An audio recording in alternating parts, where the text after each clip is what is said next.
Now, this course, Christianity and Postmodernism, is a very, very recent course and also very relevant course. Many universities, and probably when we studied, we never had all of this. But then this course is not just about particularly in the Catholic University, but it's a course that is running on now in most universities. The area of Christianity, we are going to presume that area because all of us, we have a common background.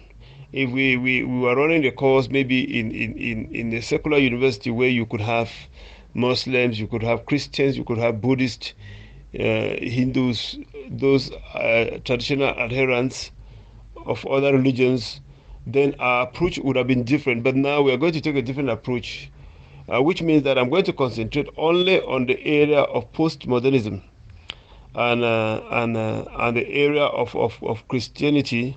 I'm going to presume that because all of us happen to have a certain common background, and therefore there are no doctrinal issues as such that will make us to to think differently, and so we are going to presume that area. The first thing is that the general objective of this course is simply to introduce ourselves to the current trends of postmodernism that has far-reaching consequences on our present day life as well as Christianity. Because as you will soon realize, all the postmodern tendencies have one direction.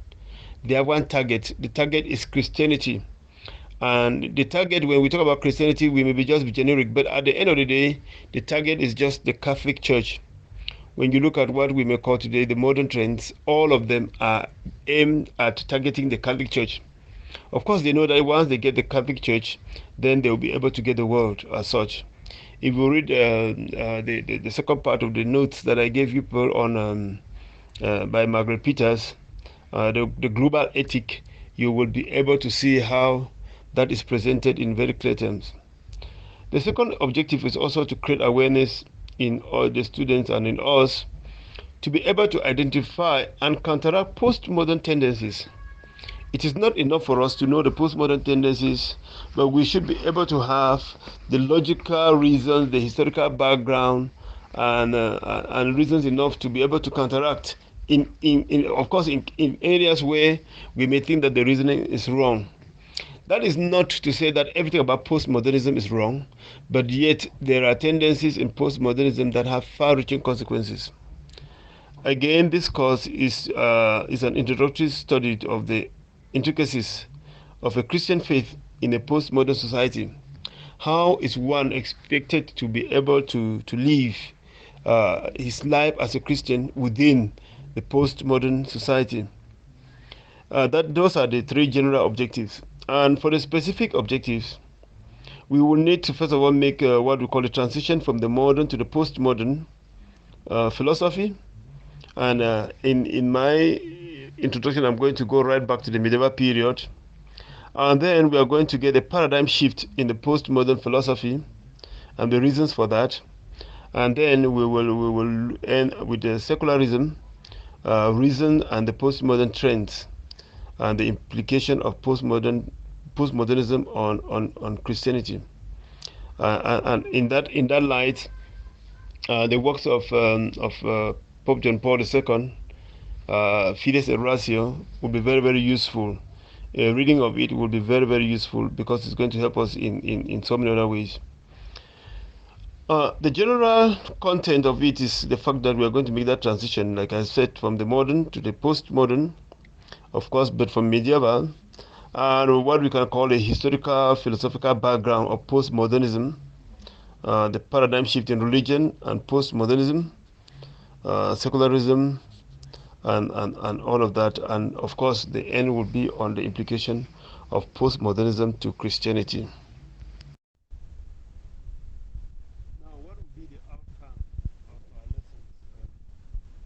We expect that at the end of our course, our short course, we should be able to make a properly good understanding of the postmodern themes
very close to what we may have today.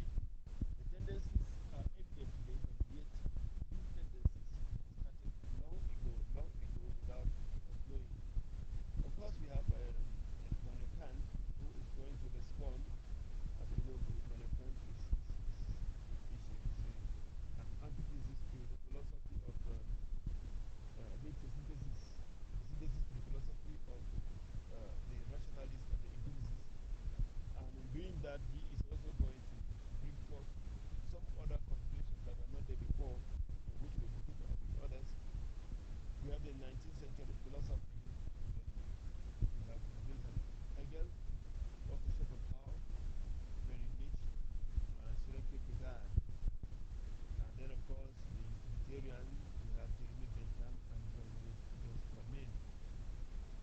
We have Karl Marx and Marxism, Charles Sanders and Dewey with pragmatism.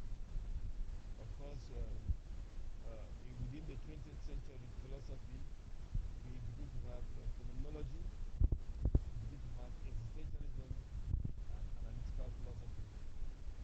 Of course, and then we have postmodern philosophy, feminist philosophy starting its ugly head, and all of that. So it's more of a philosophical survey of the tendencies of post-modernism. But then, after that, we begin to look at the danger of post-modernism or the influence of the church and the gospel of the post-modern era. And within that period, we begin first with the deconstruction of language, Jacques Derrida, and then we begin to see moral relativism, we begin to see pluralism, either religious and cultural pluralism, and then we see the mass media as a medium of postmodernism. And within the period of mass media as a medium of postmodernism, the television is going to be highlighted as the main form of mass media. Of course, that may have been some few years back, but today, people talk about social media. Social media is really in use. And then there's a need for new perspective, what we call an anti-realist positivism. And then, of course, within this program, we'll see how many hours we still have to be able to mention a few other things along the line. Now, postmodernism is a broad movement that developed in the mid to late 20th century across philosophy, across the arts, architecture, and making a departure from modernism. The term has been more generally applied to a historical era following modernity and the tendency of this era. While stating that there may be no particular definition of this term called postmodernism, it is good for us to be able to know that postmodernism is interdisciplinary. It has a variety of approaches and disciplines, and is generally defined by an attitude of skepticism, irony, or rejection of the grand narratives and ideologies of modernism. It is a period that is often calls into question various assumptions of the Enlightenment rationality, and consequently, the common target of postmodern philosophy include universalist notions of objective reality, objective morality, truth, human nature, reasons, science, language, and social progress. And therefore, postmodern thinkers frequently call attention to the socially conditioned nature of knowledge, claims, and value systems, and situating them as products of particular political, historical, or cultural discourses. Therefore, accordingly, postmodern thought is broadly characterized by a tendency of what you can call epistemological jump, moral relativism, pluralism, and most especially now that influences the church is what we call irreverence. irreverence for that which initially was taken to be sacred. Those things no longer make meaning, and of course it boils down to what we may call the general rejection of metaphysics. So once the foundation is not there, then at the end of the day, we have no base. We have no base. And therefore, postmodern critical approaches within the 19th century and probably within the 20th century have made this to become an academic discipline and a theoretical discipline. And that's why we find it in cultural studies. Anyone who does cultural studies will obviously have to do postmodernism. If you do philosophy of science, you cannot escape it. If you do economics, you do linguistics, you do architecture, you cannot but come to this whole concept about postmodernism. It goes as far back as feminist theory and literary criticisms, art movement in the field of literature, contemporary arts, and music. And music, of course, you make a comparative study within music. Our brother John Paul Quine is into music. Probably could tell us what is the difference. What difference do we have from the modern from the modern music and what used to be in the past?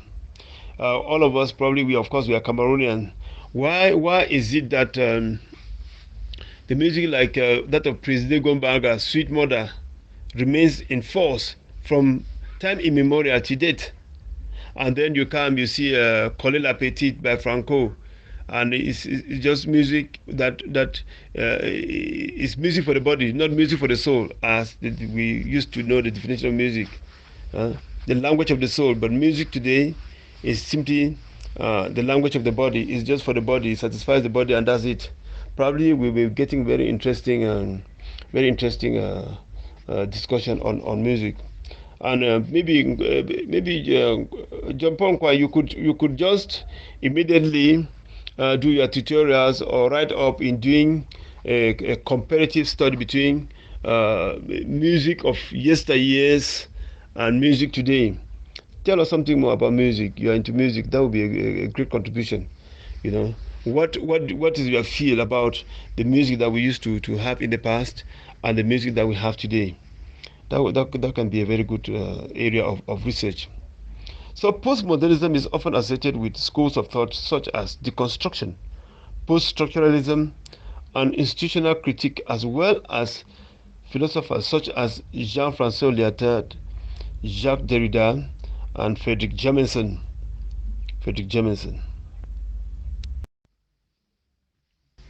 So, like we said that there is no clear definition of postmodernism.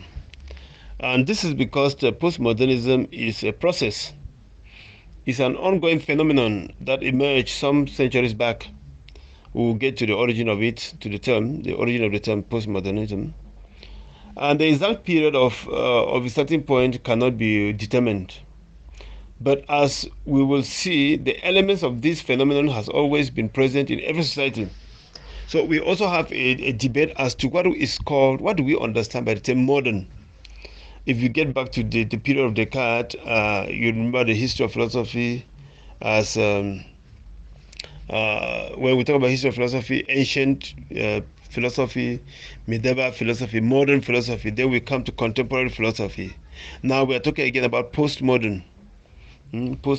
So the problem of us defining what is modern here is also very topical.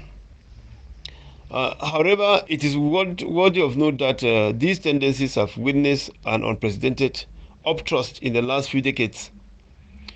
We will discuss these elements within the historical context and more specifically within the context of Western philosophy. We must get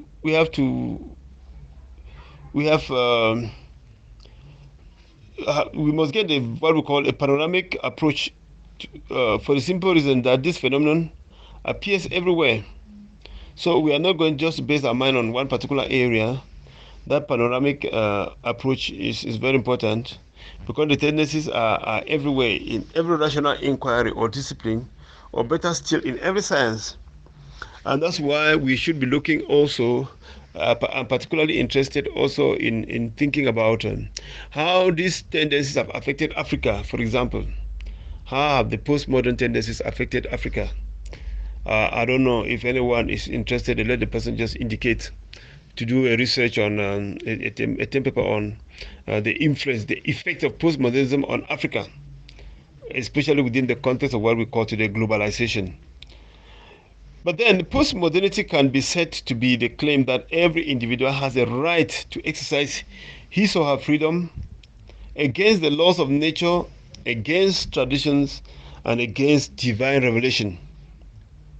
The dominant feature of postmodernism is the celebration of the power of the mind, the rejection of morality and authority. And when we look at the rejection of morality and authority, we'll see how it starts right from the medieval period.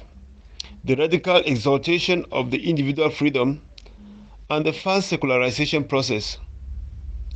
This implies a destabilization of rational or theological apprehension of reality, of the anthropological structure given by God to man and woman. Because today, man is no longer defined within that anthropological structure of God, but it becomes the power of the mind. You become a man, you become a woman. You are not born a man, you are not born a woman. You become one. You make yourself one. You can make yourself a woman, you can make yourself a man. You are not born a man or you are not born a woman. So there's nothing like a fixed nature. Of the order of the universe established by God is also questionable today. The basic tenets of postmodernity is that every reality is a social construct. The truth and reality have no stable and objective content. In fact, they do not exist. So the truth is a construct, social construct. What we agree, what we come together to say that this is the truth becomes the truth. So the truth is the determination. The truth is determined by man. So reality is a text to be interpreted. It is indifferent to the postmodern culture that the text to be interpreted is in this or that manner. All interpretations will be equal in value, and not only that, all interpreters are also equal. And therefore, take it or leave it, no one has authority over the other. Of course, within the biblical terms, this is happening. This is happening. And that's why we realize that when it comes to biblical terms, everyone interprets the scriptures from the way, the directive they want. Yeah. So, what is good and true for me is good and true for me. Nobody has a right to tell me what to do or what not to do. If there is no given, then social, political, juridical, spiritual norms and structures can be deconstructed and reconstructed at will. This leads to the arbitrary sovereignty of the individual and his or her right to choose. Therefore, postmodernism celebrates diversity of choice, cultural diversity, cultural liberty, sex diversity, or what we call today different sexual orientations. This, in fact, is the celebration of the liberation of man and woman from the condition of existence in which God has put him in place and has placed them within it. So again, very close to this concept of it's a problem of semantics. Of course, semantics falls under the usage of language, the usage of language. And in order to exercise his right to choose, one must be able to free himself from all forms of normative frameworks. Definitions have no authority. The word has no standard definition. The word has no standard definition. The meaning of the word is a societal construct. It is what we agree to put in place, and it can also change from time to time depending on the circumstances of its usage. Clear definitions, ontological political, moral, social, cultural, or religious appellations is a matter of context. This leads to two important words in postmodernism: destabilization and deconstruction of clear definitions. The content of language, tradition, being, institution, objective knowledge, reason, truth, genetics, national, cultural, religious, that are considered universal with Judeo-Christian values and divine revelation are simply rejected within the postmodern era.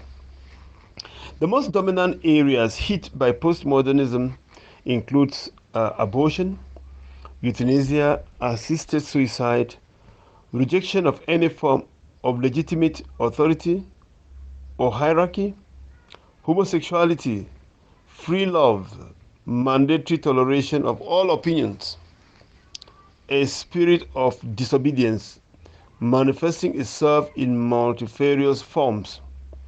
The right to choose, so the right to choose to interpret has been interpreted by many to become the fundamental norm governing the interpretation of all human rights and the main reference of the new global ethic.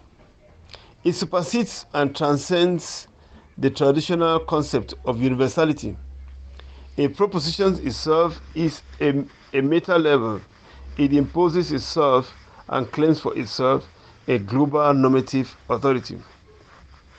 The heart of postmodernism is the view that reality cannot be known nor described objectively, which falls back to skepticism. This contrasts to the modernist view that says reality can be understood objectively. In this, we will suggest how postmodernism arose and describe a Christian response to it. One of the most important features of postmodernism is what is called today a paradigm shift. A paradigm is one's model for interpreting reality.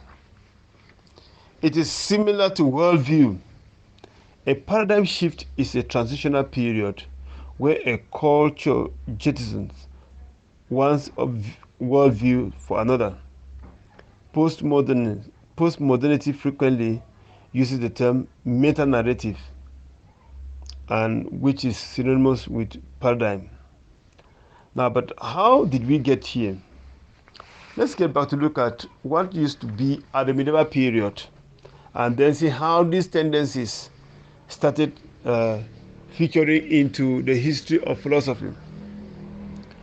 If we get back to the medieval period, which is approximately 4th to the 15th century, we discovered that this is the longest period of history, the longest period in the history of philosophy. Within this period, the language was predominantly Latin. Philosophy was written entirely in Latin.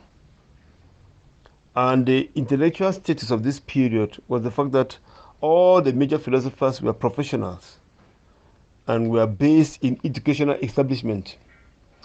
There was no room for individual philosophizing. All major philosophers were clerics, people with professional religious occupations like bishops, priests, and monks. Within the medieval period, the philosophers carried out their work within the context of a Christian worldview. After the rediscovery of the works of Aristotle in the 10th century, he became the unquestionable scientific authority of the West within the medieval period. And this comes across to us in very clear terms through the works of Aristotle, through the works of Thomas Aquinas, Bonaventure, William of Ockham, and the rest. And of course, the works of Plato, a rejoinder to the works of Aristotle, the works of Aristotle also is made known, translated into Latin and to Arabic by first Islamic philosophers and then later on before the Christian philosophers. So Plato's works are made explicit to us through St. Augustine. And therefore, within this period, the sole authority was God. This authority was exercised through faith. Through faith. And when you begin to get these Latin phrases, they drive home the point in very simple terms. Credo ego sum.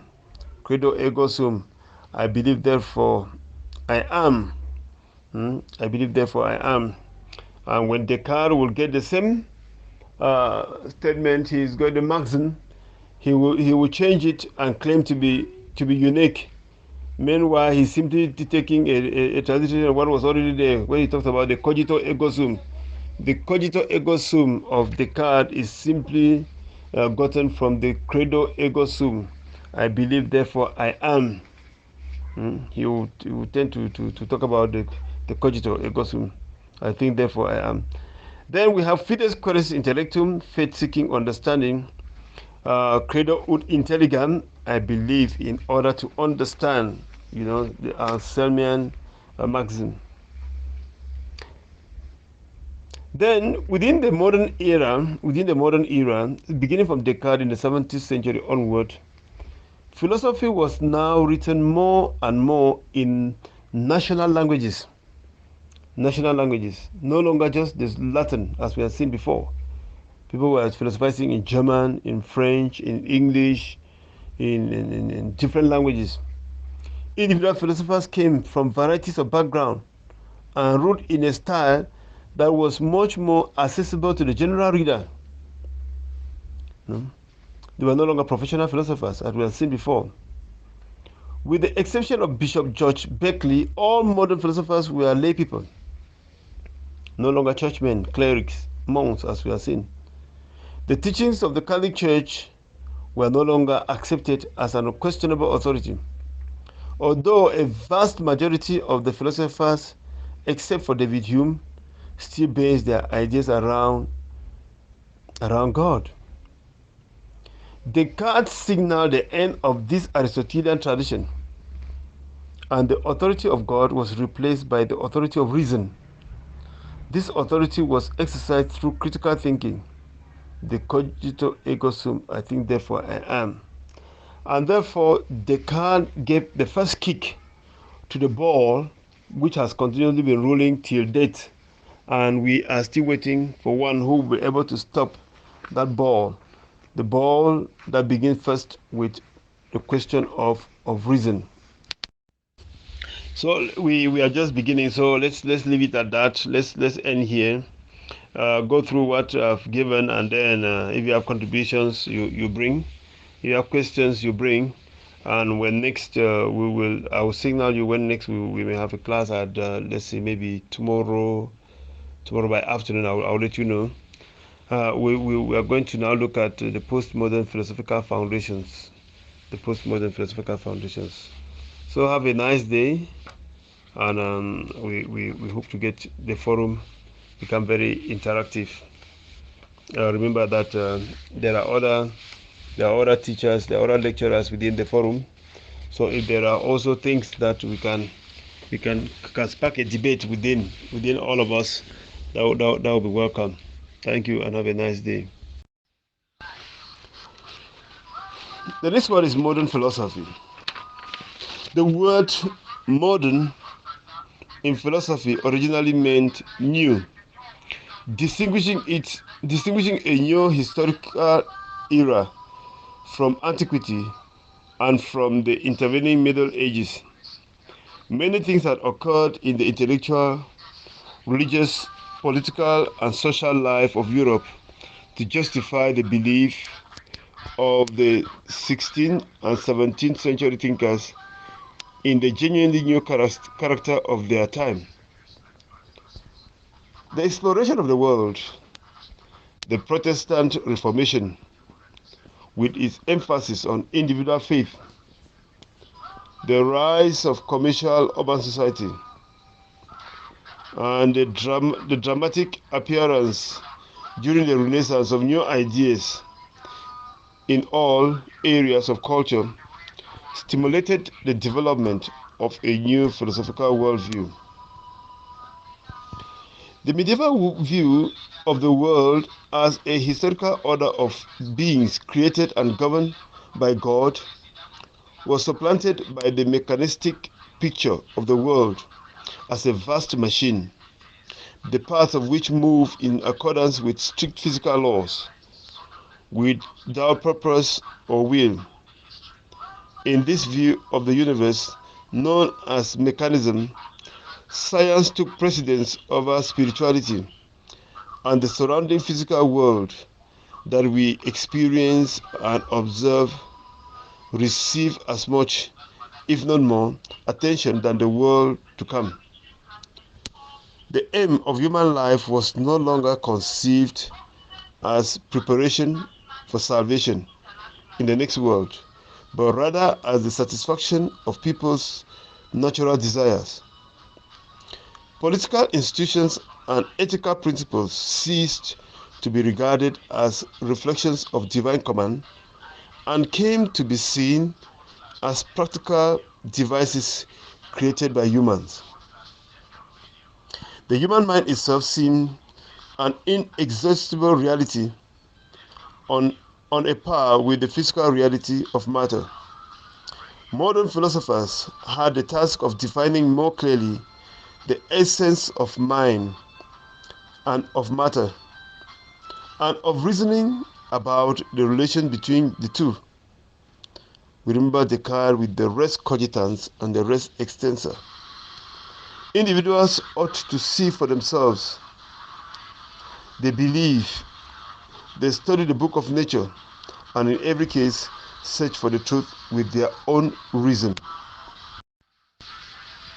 Okay, let us now get to the origins of the term. The origin of the term postmodernism or postmodern. The term postmodern was first used around 1870s, and John Watkins Chapman suggested a postmodern style of painting as a way to depart from French Impressionism. J. M. Thompson, in his 1914 article in the Hibbert Journal, a philosophical quarterly journal, used the term to describe changes in attitudes and beliefs in the critique of religion and writing. According to him, the raison d'etre of postmodernism is to escape from a double-mindedness of modernism by being thorough in their criticisms, by extending it to religion as well as theology, to Catholic feelings as well as to the Catholic tradition. But in 1926, Bernard Bell, president of St. Stephen's College, published postmodernism and other essays, making the first use of the term to describe the historical period following modernity. In it, he criticized the lingering socio-cultural norms, attitudes, and practices of the Age of Enlightenment, and made the forecast of the major cultural shift towards postmodernity, and offers Orthodox religion as a solution. However, as a general theory for a historical movement, it was first used in 1939 by Arnold Toynbee. And according to Arnold Toynbee, the term was used to describe a dissatisfaction with modern architecture and led to the movement, and as well as a response to the modernist architectural movement known as International Style. Postmodernism in architecture was initially marked by a re-emergence of surface ornament, reference to surroundings, buildings in urban settings, historical reference in decorative forms, and none on orthogonal angles. But between 1937 and 1957, another thinker of postmodern period, Peter Drucker, suggested the transformation of the postmodern world. He described it as yet a nameless era, which he characterized as a shift to conceptual world based on patterns, purpose, and process rather than mechanical cause, outlined by four new realities: the emergence of educated society, the importance of international development, the decline of nation states, and the collapse of the viability of non-Western cultures. But by 1971, in a lecture delivered at the Institute of Contemporary Art, London, Mel Bruchner described postmodernism in art as having started with first the rejected sense data and the singular point of view as the basis of his art, and treated art as a critical investigation. So according to him, postmodernism has to do only with art, our interpretation of the works of art, whether they are music, whether they are history, or whether they are paintings. By 1996, Walter Truett Anderson described postmodernism as belonging to one of the four topological worldviews, which he identifies as either postmodern ironist, which sees truth as socially constructed; secondly, scientific rational, in which truth is found through methodical disciplined inquiry; thirdly, social traditional, in which truth is found in the heritage of American and Western civilization; and the last one, neo-romantic, in which truth is found through attaining harmony with nature or spiritual exploration of the inner self. So according to Walter Anderson, postmodernism can be viewed from these four dimensions: postmodern ironist, that sees truth as a social constructed; secondly, scientific rational, in which truth is found through methodical disciplined inquiry; and the third one is social traditional, in which truth is found in the heritage of American and Western civilization; and of course the last one, neo-romantic, in which according to him truth is found through attaining harmony with nature and the spiritual exploration of the inner self. Good morning, everyone, and welcome to our online platform of our Topo program. We are still on Christianity and postmodernism. I trust you are doing good, but just to say that the reactions from our first lessons have been very timid. It looks like probably many of us have not listened to the audio lessons. Well, I will enjoin you to be able to do that, please, and to drop a comment. Drop a comment. That's very important. This morning we are going to look at the philosophical foundations of postmodernism. And intellectually speaking, postmodernism encompasses a variety of viewpoints, and yet, in spite of the several positions, there seems to be agreement on the fact that foundationally, the postmodernism outlook is anti-modern, particularly in its rejection of Enlightenment rationality. It is for this reason that scholars sometimes classify varieties of postmodernism on the basis of their degree of departure from modernism. To outline the philosophical foundation of postmodernism, we must first delineate the philosophical foundations of modernism, from which postmodernism seeks to depart. Postmodern scientists have simply adopted the dominant social paradigm, the main values of which are anthropocentric, patriarchal, and are extolling progress in the form of growth. And the very fact that the so-called postmodern scientific paradigm is much more nature-friendly and much less patriarchal than the modern one, although it is still based on the simple principle of reason and growth. It is a proof of this. Still, the fact that the scientific paradigm on which the scientific successes of modernity are based was a mechanistic one, based on certainty and objective truth, had very important implications.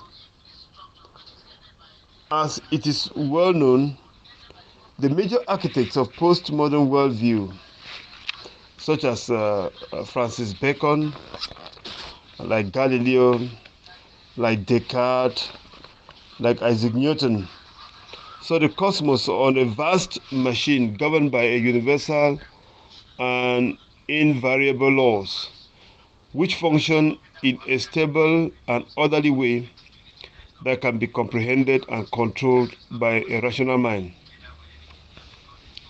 A side effect of the predominance of this mechanistic paradigm was that even the radical critics of modernity, notably Karl Marx, were also based on the same mechanistic paradigm. This was inevitable in view of the fact that for many Enlightenment and post-Enlightenment thinkers, the project of establishing a science of history and society presupposed the ability to formulate hypotheses and laws of an exploratory power analogy to that attained by theories in the physics sciences, or what we call the physical sciences. In their efforts to transcend religious and metaphysical conjectures concerning the destiny of human affairs, radical critics of modernity took it for granted that their task was one of constructing, upon the basis of hard observable facts, interpretations that would not only rescue the human studies from ignorance, uncertainty, and primitive superstition, but also give them an instrument complete with its own laws for predicting and controlling the future. The postmodern paradigm adopted by both supporters of liberal modernity and its critics was deterministic. It was in reaction to the mechanistic and deterministic worldview of Newtonian physics that a series of developments took place in the 20th century, which for postmodernists marked the emergence of a postmodern paradigm based on concepts such as entropy, evolution, organism, indeterminacy, probability, relativity, complementarity, chaos, complexity, and self-organization. Furthermore, in significant ways, this new mode of thought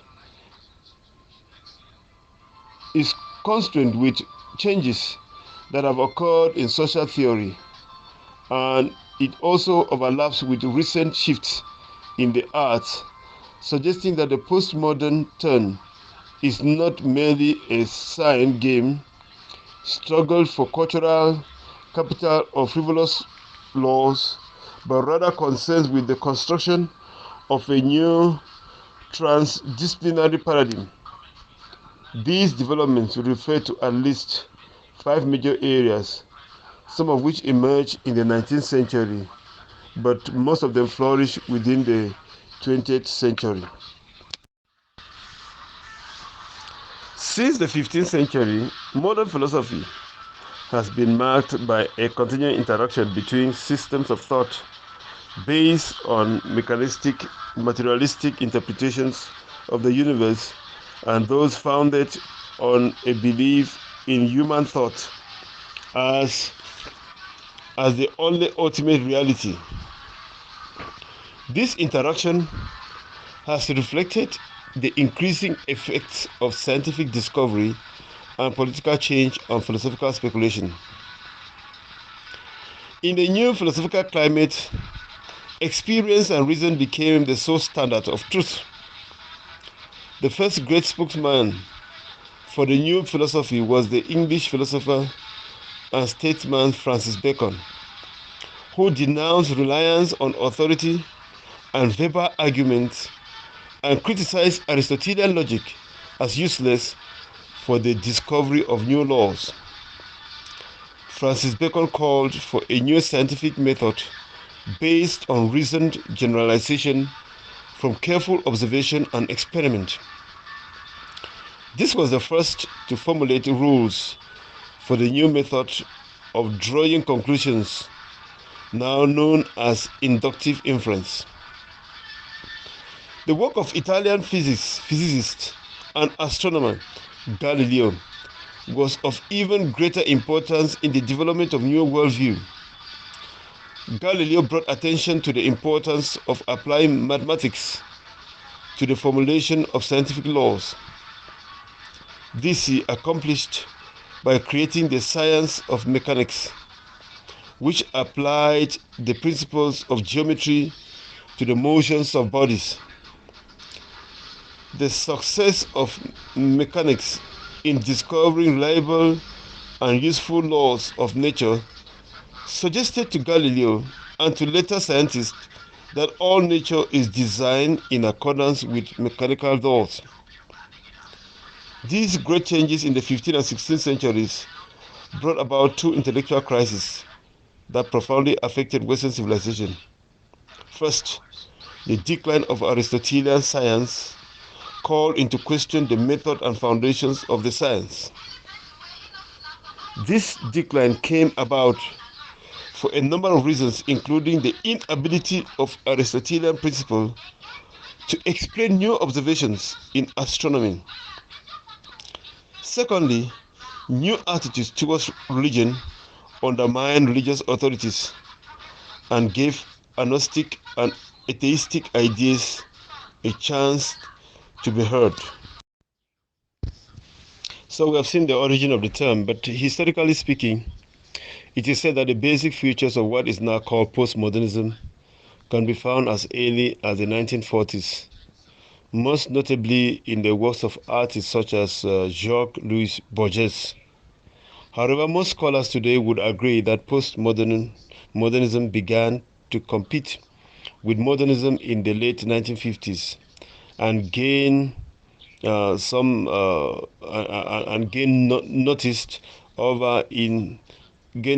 more in the 1960s. Since then, postmodernism has been a powerful, though not undisputed force in arts, literature, film, music, drama, architecture, history, and continental philosophy.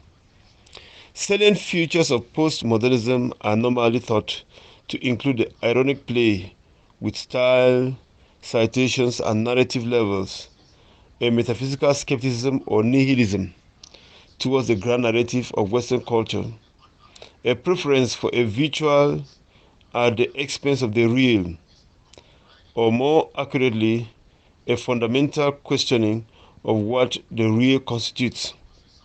Since the late 1990s, there has been a growing feeling both in popular culture and in academia that postmodernism has gone out of fashion.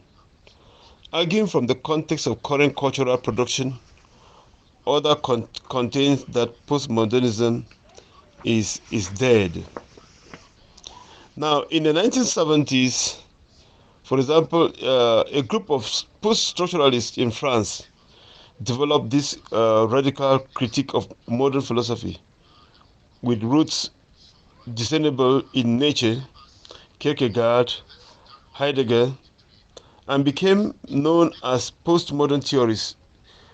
And they are notably including Jacques Derrida, Michel Foucault, Jean-François Lyotard, Jean Baudrillard, and others like Frederick Jameson. Most of them have their roots in France. New and challenging modes of thought and writings pushed the development of new areas and topics in philosophy And by the 1980s, this spread to America, especially in the person of Richard Rorty.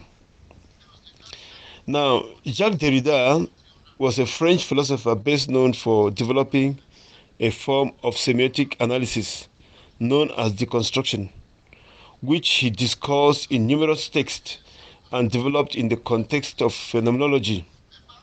He is one of the major figures associated with post-structuralism and postmodern philosophy.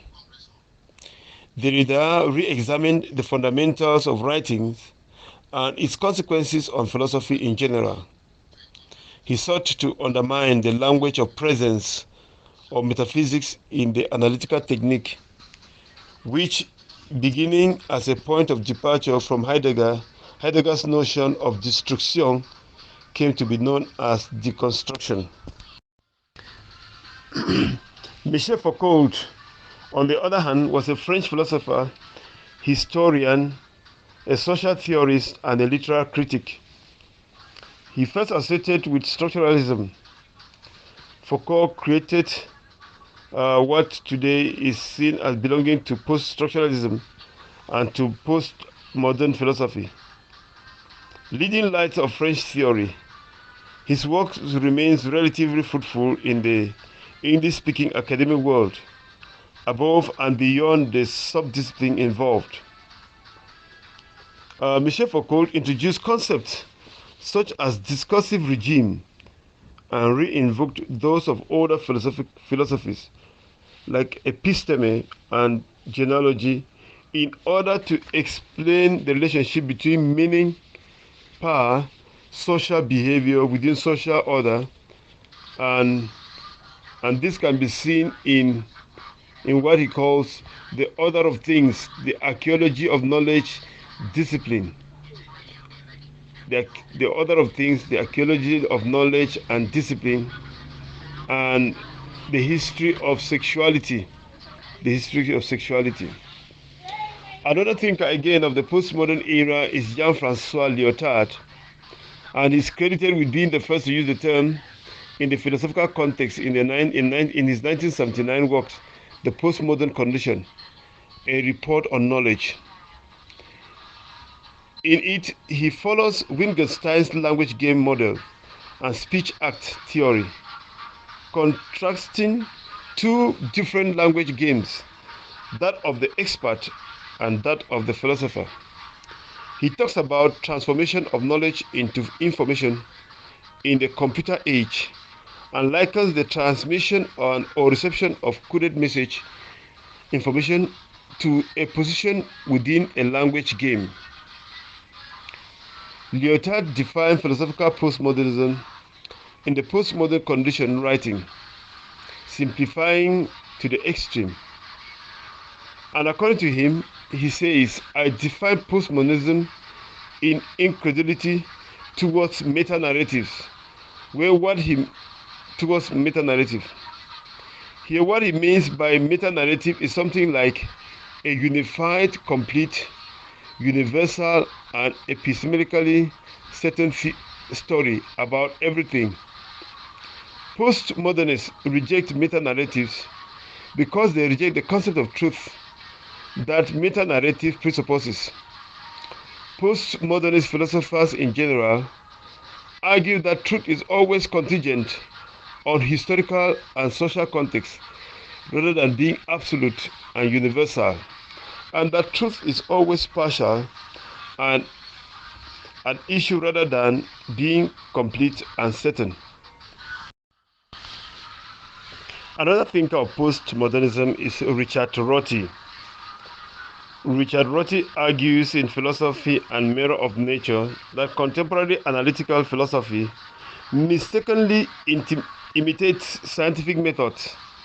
In addition, he denounces the traditional epistemological perspective of representation and what he calls the correspondence theory that rely upon the independence of the knower and observer from the phenomena and the passive nature of the phenomena in relation to consciousness. You know, Richard Rorty is one of those postmodern philosophers that has, of course, his theory about correspondence theory is sometimes very, very difficult to understand. Now, the next person is Jean Baudrillard. Jean Baudrillard, he comes in what he calls the simulacra and the simulation. Simulacra and simulation. He introduced the concept that reality or the principle of the real is short-circuited by the interchangeability of science in an era whose communicative and semantic acts are dominated by electronics, media, and digital technologies. You know, when those who are getting into the computer world today will know that what the computer engineering is doing is simply trying to reconjecture the use of language into science that is can be used by the media and the digital technology. Baudrillard presupposes the notion that in such a state where subjects are detached from the outcomes of events, political, literary, artistic, personal, and otherwise, events no longer hold any particular sway on the subject nor have any identifiable context. They therefore have the effect of producing widespread indifference, detachment, and passivity in industrialized population. He claimed that in a constant stream of appearance and reference without any direct consequences to viewers or readers could eventually render the division between appearance and object,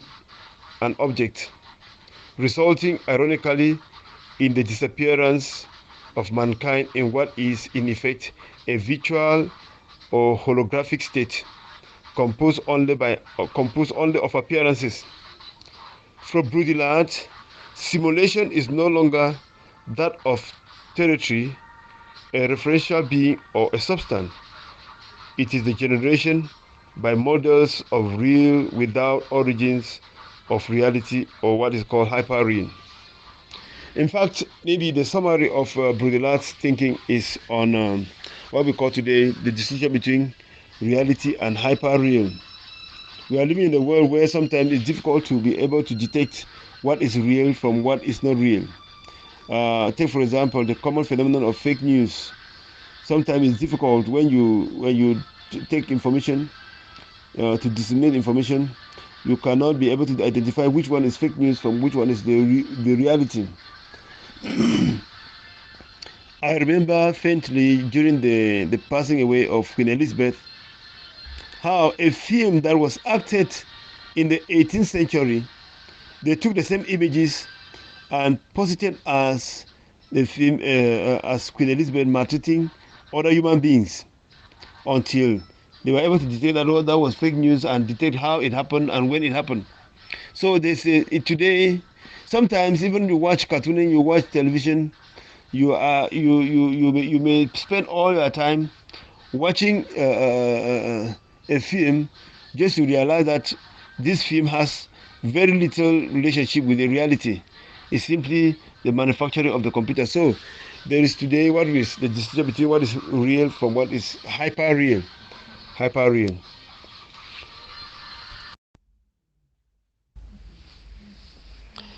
Yeah, good morning to everyone, and welcome to the course which we are going to take for this short period of time, brothers, on Christianity and postmodernism. This is Lontum Charles Jaff, who will try to accompany you on this particular course.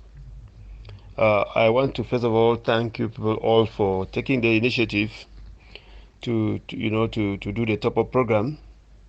It's a program that despite the fact that we ourselves are teaching in the university now, we did the program ourselves, and it was very revealing, and there were a lot of things that we presumed that since we did philosophy already in Bambui, that it was just going to be that there was nothing new that we were going to get from the program. But at the end of the day, we discovered that it was very, very helpful. Again, all of us, we are aware of the predicaments that have accompanied us within a journey towards maybe doing something other than philosophy, or even within the philosophy as far as certificates are concerned. So the Chopper program of the Catholic University has been programmed in such a way that will be able to break the gap between what we had in Zimbabwe and then what we could get now, in order to do some other thing with it. In every university now, things like that they do happen. In Bamenda University, for example, where I will know also, they may not have a type of program, but what they are doing now, they have what we call conventional degrees. They do conventional masters, conventional first degrees, which means that if you studied in a different field and then you intend to go into another field, then you can do a conventional study to be able to get a certificate that will permit you to be able to engage into that particular field of studies. So that is what is going to preoccupy us within this period. I know how busy you are, and how difficult it may be for us to have to be on at the same time, but it's just to say that, well, we are going to use this method for lessons. We would have used Zoom, but sometimes the network will not be good, and the links may not be very good for us. So we may likely just use this particular method, and therefore it gives you room for you to be continue doing whatever thing you may be doing right now. But at the same time, later on, you could pay attention to the audio lessons, and then you should be able to make your own appraisal of it, and make your own contributions of it. Contributions are welcome since we are operating on different time. I know that Quine Jampo, for example, I don't know how our timeline. Moki is also very busy. Other people, so the timeline may not be the same for us to be able to interact. But then, when we get the audio lessons, I think the interaction should be there. We can either use the audio messages ourselves, or we can type and give our impressions and ask our questions or clarifications.